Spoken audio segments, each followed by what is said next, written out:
Hi, this is Corey Johnston, and today's lesson is going to take place in the book of Jude. We're going to cover an entire book of the Bible today. We're only able to do it in one sitting because Jude is one of the 5 books of the Bible that are a single chapter in length, the first of which is Obadiah in the Old Testament. Then in the New Testament, we have Philemon, 2nd and 3rd John, and Jude. And Jude is the approximate length of Obadiah, 25 verses. The 2 Johns are approximately the same length, and Jude is sandwiched in between 3rd John and Revelation. And there's a treasure field waiting to be uncovered in these 25 verses. There's a lot of just fantastic stuff here, but before we can even delve into that, we just have to establish some biographical context, and there's no literary context to establish, so we're going to open with that. Jude is the Hellenized name of Judas. This would have been a common name among Jewry. It was the name of the patriarch and the patriarch of the tribe which became the mightiest one, the one through whom who David was born in the dynasty in Jerusalem. But he who is called the Lion of the tribe of Judah in Revelation 5:5, he had 2 apostles who were known as Judas, one of which was the notorious arch traitor, the other of which John is careful to point out was not Iscariot in the 14th chapter in his gospel. But he also had the third-born brother of Joseph and Mary. Joseph was the stepfather of Yahshua, and after the virgin vessel gave birth to the incarnate infant, she went on, they had children through sexual union, so he would have grown up in the same house and been raised by the same family. He would have known him as a brother, even though he did not share the same father, and the evidence suggests that him and his brothers struggled to believe his claim. They doubted him, and one of the ways they did it is they tried to goad him into presenting himself prematurely at the festival of shelters in the 7th chapter of John. He goes anyway, but on his own terms. But in any case, after the resurrection, they became stalwart defenders, at least James and Judas. They wrote books that are canonized in the New Testament, and James was a witness mentioned in 1 Corinthians 15. He saw the resurrection, and henceforth he was a stalwart, just the bishop of Jerusalem, which would have been the capital of Christianity until it was eclipsed by Antioch. That's where it all began, and he occupied a position of authority. He is exalted by the Apostle Paul himself to the rank of apostle, but Jude stops short of calling himself that. In the 17th verse, he references the apostles as one not his own, but he does introduce himself as the brother of James. And what's interesting is he was also the brother of Yahshua, and the customary way of introducing oneself was the son of someone, not the brother. But also it is a general epistle, and that means any epistle in the New Testament not written by Paul. It is written to no one in particular, although the identified audience are those who are called and kept, those who are saved in the Messiah. We'll get there soon. That is his audience. So this is to Christians everywhere in any age, but the urgency why he was writing it was the aggressive infiltration of dangerous heretics. And he does not delve on much of the details of the doctrinal distortions of the heretics. He instead focuses on the way they live. And that's the most distinguishing character trait. By your fruits, we will know the way they live. So these men are just reckless, and they're walking in their certain doom. So Jude is issuing a warning to stay away from these people because they are blind leading the blind, and the judgment of the wicked is as certain as the law of gravity. So this is also motivated to contend and defend for the salvation. So it's not enough that we promote and proclaim and positively announce the good news. We are called to its defense, and this call is boomingly loud in our post-Christian era. Our faith is under assault in ways that it has never been before. We are slowly not becoming a Christian people and a Christian nation. We are slowly becoming the minority. So the call and urgency to defend the faith is alive and well, as in the 1st century when it was just getting started, when it was on rocky foundations and when the root really had to blossom. And now in the 21st century, the call is equally urgent.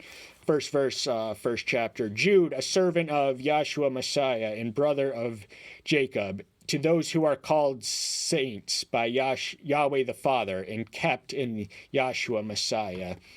So the author is Jude. We've already established who he is. He also identifies himself as a servant of the of Yahshua Messiah. He's a servant of his brother. James introduces himself in the same way in the opening verse of the epistle, which bears his name.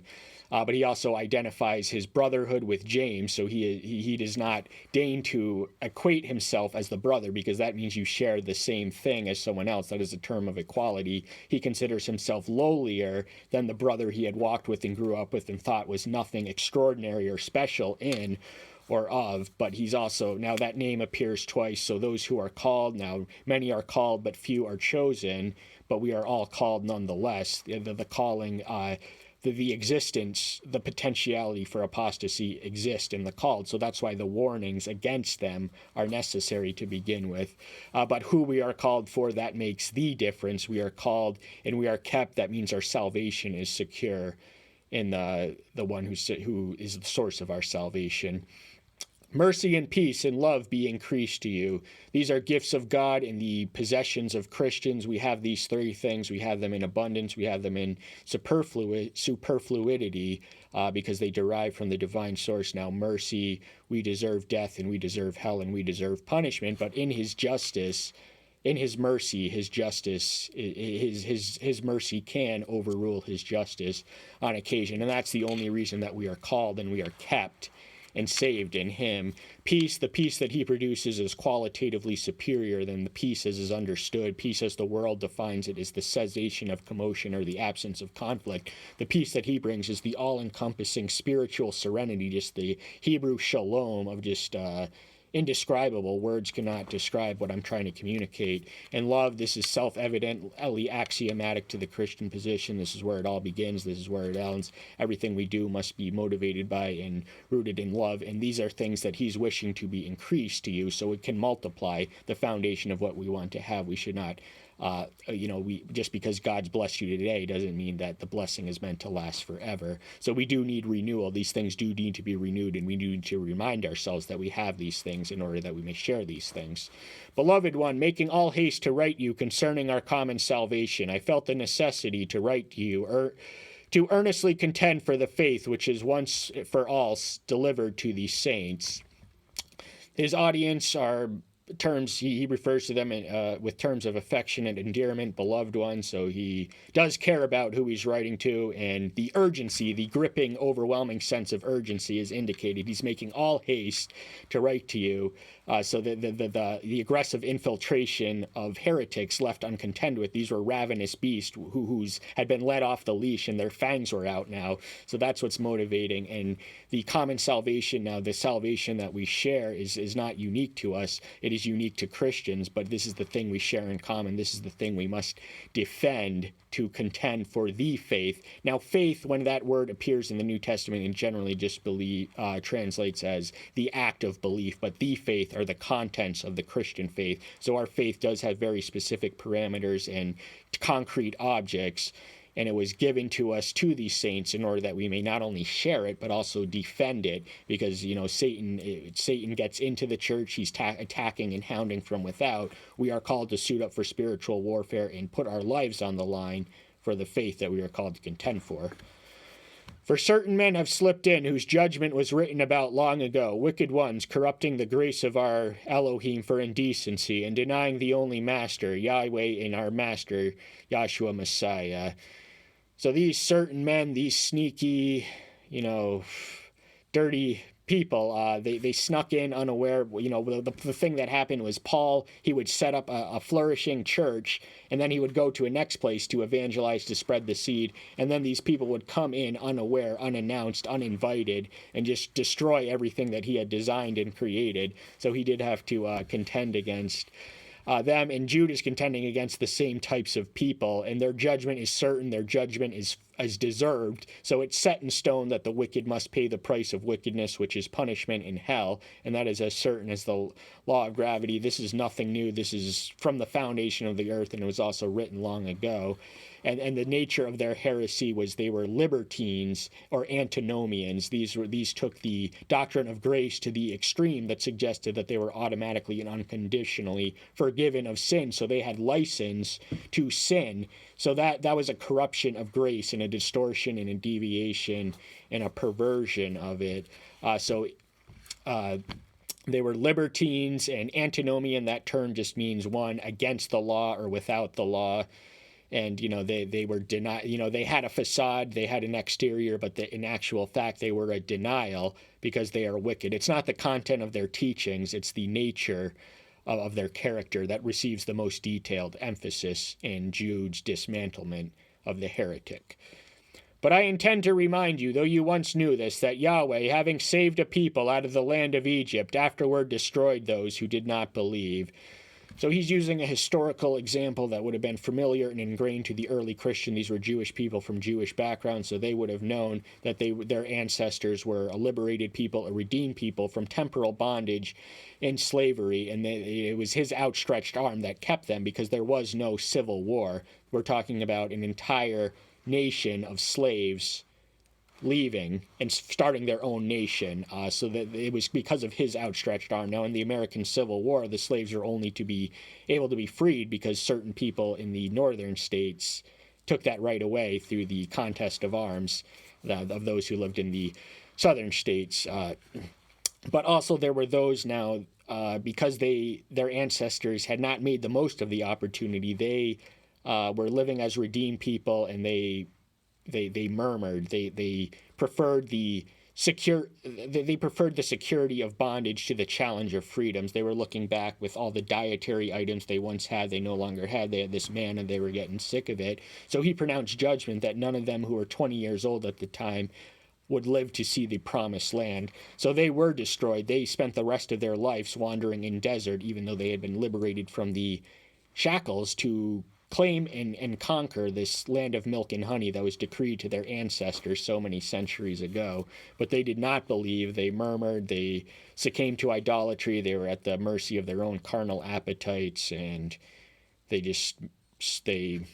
merited their own destruction.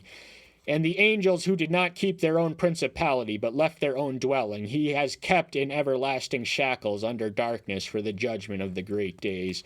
So the principle that's communicated here is, no matter how privileged or advantaged you are spiritually, the Israelites had they were the chosen people. They had the relationship, the living bond with the maker of the heaven and earth.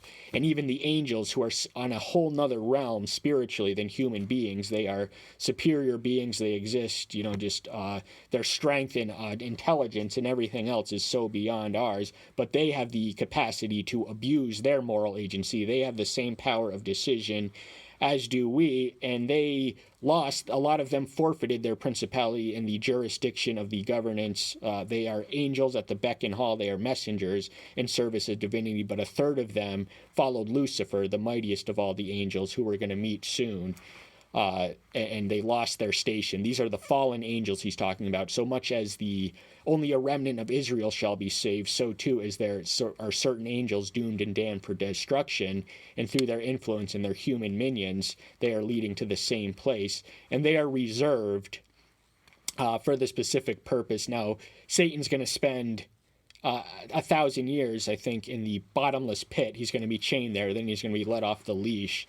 So the angels are reserved, for the same day, the great day of the lake of fire, when human history will reach its consummation and all wrongs will be righted. Even as Sodom and Gomorrah and the cities around them, in a similar way to these, have given themselves over to whoring and gone after strange flesh, are put forth as an example, undergoing judicial punishment of everlasting fire. Sodom and Gomorrah were real places. Archaeological evidence confirms this, and there are towns listed by them. They weren't isolated city-states, but they were thriving places and just this fertile field. And there was flourishing civilization in these places at one time. And then one day, in the twinkle of an eye, they are the classic cut case of Old Testament fire and brimstone judgment. So the specific natures of their sin, where they're whoring, their strange flesh, they all the prostitution, all homosexuality was rampant in Sodom. They tried to rape the angels who were in human form, that were Lot's guest in his home. That's just how out of control their homosexuality was, and they were destroyed over this sin, but not this sin alone. It is, sin is more extensive than any one, but they were the ancient standard of epicenter of iniquity, and they were destroyed in the blink of an eye. And the reason that we have the writings of this is an example and a warning to keep us away from following our own flesh. These people were libertines to the extreme, and so some too were Christians. They were libertines. They were better. They have better place in Sodom and Gomorrah than the house of God, and their eternal destiny is going to be the same fate as them. In the same way, indeed, these dreamers defile the flesh and reject authority and speak evil of esteemed ones. So their sins are not exactly identical. There probably wasn't rampant homosexuality around the ranks of the heretics, but in the same way, sin is sin, and their sins. Now, they were dreamers. Now, Jeremiah speaks disparagingly of the false prophets in his generation who claimed all these special insights and revelations from dreams. But these men were clearly defiling their flesh. They were living loose, licentious, immoral lives, just libertines, doing what they wanted, when they pleased, when they wanted, with who they wanted to do it to. They were not obedient. They were not submissive. They did not respect. They did not submit to authority, temporal, or anything else. They thought they were the masters of their own universe and no one could tell them what to do. And they spoke ill and evil and blasphemed esteemed ones. These are ones who should not be spoken of disparagingly of, but because of their irreverence and just their sin, carnal, corrupt nature, this is the things that they did. Nothing was sacred in there. There was no such thing as sin, and no person was off limits to defile, with their mouths at least. But Michael, the chief archangel, in contending with the devil when he disputed about the body of Moses, presumed not to bring him a blasphemous accusation, but said, Yahweh rebuke you. Michael is one of the two named archangels. Now, the angels do not receive names except for two of them. Michael, we meet him in the book of Daniel, and we also meet him in the book of Revelation. What's interesting there is he is in the command and control. He's the general of the army, the decisive battle in the heaven of earth before Satan even comes to the earth and the anti-Messiah springs up therefrom. He is defeated in heaven, and Michael is the victorious general. But what's interesting here is he does not deign him to meet him on his own strength. So before Michael the archangel, that was originally Lucifer's, but he's an example of one who lost his principality. He was the original archangel. He was outstanding among the angels in his wisdom and beauty. He was just the most supernal. Next to divinity himself, he was the greatest, most certainly the greatest created being who ever was. But he was a rebel. He had the agency, and he got sick of being number two. He wanted to be number one. So in that idea that he could become God, that is where he met his fall. But Michael was one of the angels who stayed loyal. Now, the evidence suggests that the demons, once they rebelled, their rebellion is irreversible. In other words, they do not have the opportunity to repent as do we.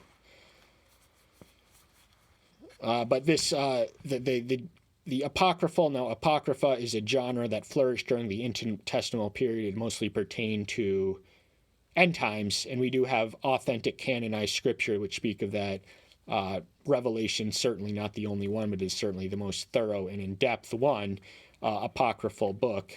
But a lot of these books are not inspired, but this the one that this story comes from, is the message of Moses or something to that effect. But in any case, we can read of this in Deuteronomy 34:10 when Moses died, but there's no mention of this battle. But there's so much unseen that we do not know.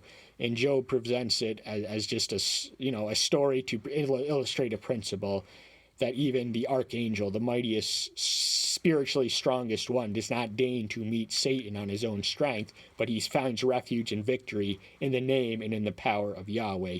Yahweh rebuke you, not me. But these blaspheme that which they do not know, and that which they know naturally, like unreasoning beasts, and in this they are corrupt themselves. So their sin is one of ignorance, but that is no excuse for the sin of blasphemy, because everyone knows that they are cursing the Almighty One when they blaspheme. But they are indistinct. They are not intellectually superior to the most basest beasts. They're just carnal creatures governed by their carnal lusts. They are indistinct from the beast. They're just motivated by fleshly desires and all this sick stuff, and they are corrupt, so their teachings are corrupt and their conduct is corrupt. And if their conduct is corrupt, that means their teaching is incorrect. Correct teaching cannot come from corrupt living. Woe to them, because they have gone in the way of Cain, and gave themselves to the delusion of Balaam for a reward, and perished in the rebellion of Korah. Woe unto them, that is the classic case, Old Testament pronouncement of judgment.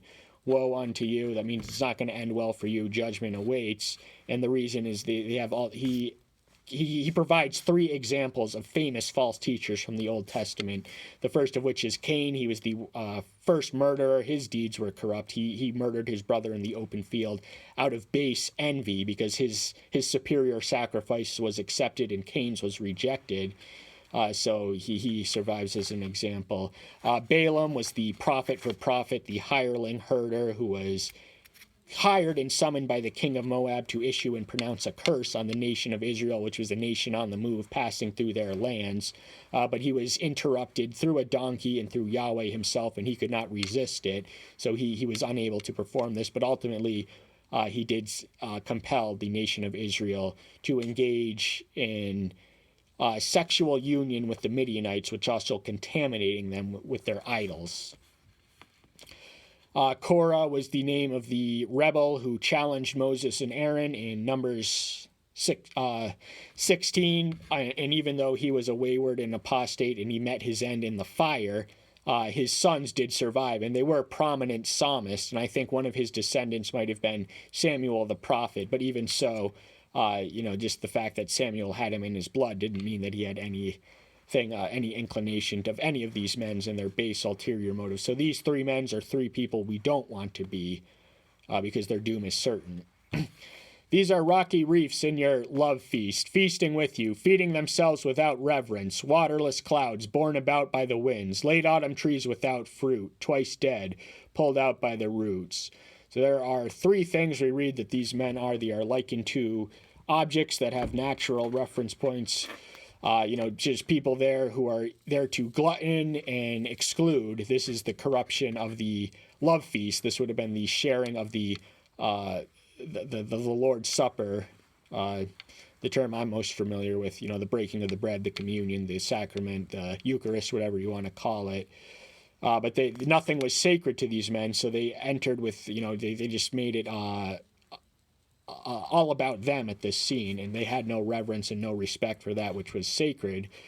And they were waterless crowds. They came with a lot of promise, but they didn't deliver. Waterless crowds cannot replenish the earth, so these men had nothing to offer.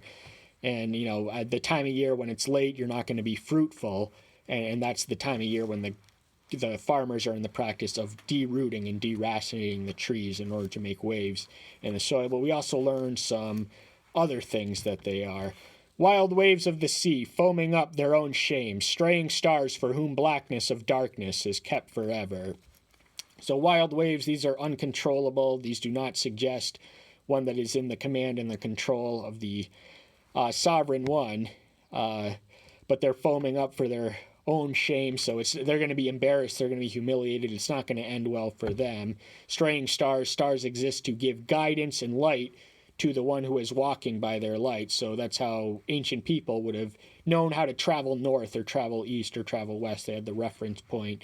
But where there is blackness, there is no light, and in hell there is no light. So the hell is the outer darkness, and it's kept forever. So once you're there, there's no second chances. There are plenty of second chances in this life. I bear living proof that there is a God of second chances, but there's no second chances after this life. It is appointed unto men to die once, and then after that the judgment. So we have these warnings. We're going to close up the lesson here because there's not enough time to cover all the remaining material, but we have the negative examples and their forewarning. So these are the things we don't want to do, the people we don't want to be. We don't want to do the things they do. We don't want to be of the same spirit that they are, because the consequences are fatal eternally. So that's all the time we have for today. Thank you so much. I'm so glad you're here. Stay tuned until next time. I'll see you then. Bye-bye.